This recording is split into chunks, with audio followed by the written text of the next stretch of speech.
Have you ever been learning a language and just felt like you weren't learning the right parts of it for what you actually needed? Well, it turns out not all English learning is created equal. Today, we're going to dive into a really powerful, tailored approach that's pretty much a game changer for people all over the world. So just look at this contrast. On one side, you've got the kind of general English any tourist would need, right? Simple, functional stuff like, where is the train station? But on the other side, that's the super specific language an engineer needs just to do their job. You're not going to learn about the tensile strength of alloys in your average language class. And it's this exact gap that we're going to explore. And that brings us right to our main topic. What is ESP?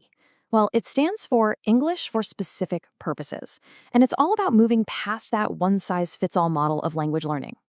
Okay, so here's the formal definition from the experts, Hutchinson and Waters. But I want you to notice one really key word here, approach. They don't call it a set of books or a particular method. No, it's an approach. And that means it's a whole philosophy, a way of thinking, where every single decision, what vocabulary to teach, what grammar to focus on, even the teaching style, is all based on one thing: why the learner needs to learn English in the first place. And honestly, this is a huge mindset shift. With ESP, you're not just learning English to get a good grade or because it's a beautiful language.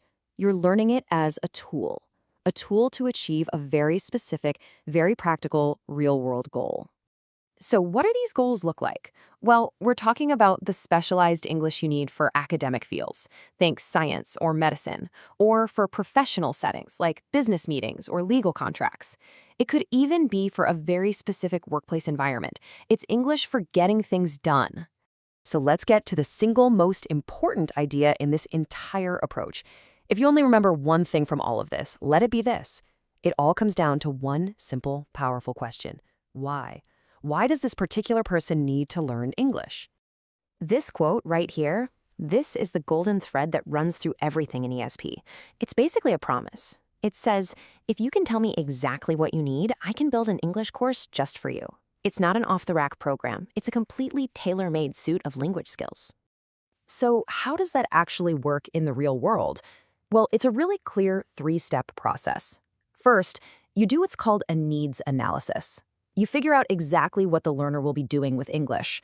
Then you design a course that is built around those specific needs and tasks. And finally, you select materials, things like real industry reports, authentic academic articles, or actual company emails, so the content directly mirrors what they'll see on the job. Now, you might be thinking, this all sounds incredibly flexible. And it is, but it's not a total free-for-all. There is a core blueprint. You can think of it as having a set of non-negotiable rules, the absolute characteristics, and then some other elements that can change depending on the situation. Those are the variable ones. Let's break this down. On the left, we've got the absolute must-haves. An ESP course must be designed for specific needs. It must use the language and methods of that specific field. These are the things that make ESP what it is. Now, on the right, you have the may-haves. An ESP course may be for a specific discipline, but it doesn't have to be. It's likely for adult learners, but not always. And it's usually for students who already have some basic English. Those can change. But the stuff on the left, that's the heart of it. So if you boil it all down, the key takeaway is this. The real power of ESP comes from stripping away everything that isn't directly useful. It's a laser-focused approach where every single piece of language you learn is immediately relevant to your world.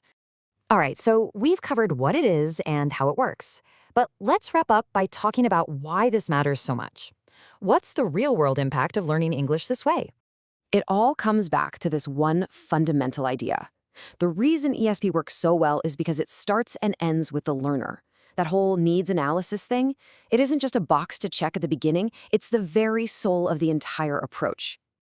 And the benefits of this are just huge. I mean, think about it. When you can see that what you're studying in class today is something you can actually use at your job tomorrow, your motivation just skyrockets. Learning becomes way more efficient, way faster, because you're not wasting time on stuff you don't need. This makes it so much easier to start a new job or a new university program, because you already have the tools to handle the real communication challenges you're about to face.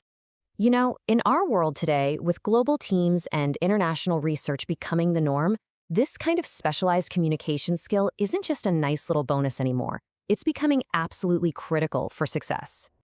And that brings us to a final question, one I'll leave with you to think about. If you were to design an English course just for your own life, for your own goals, what would it look like? What would your specific purpose be?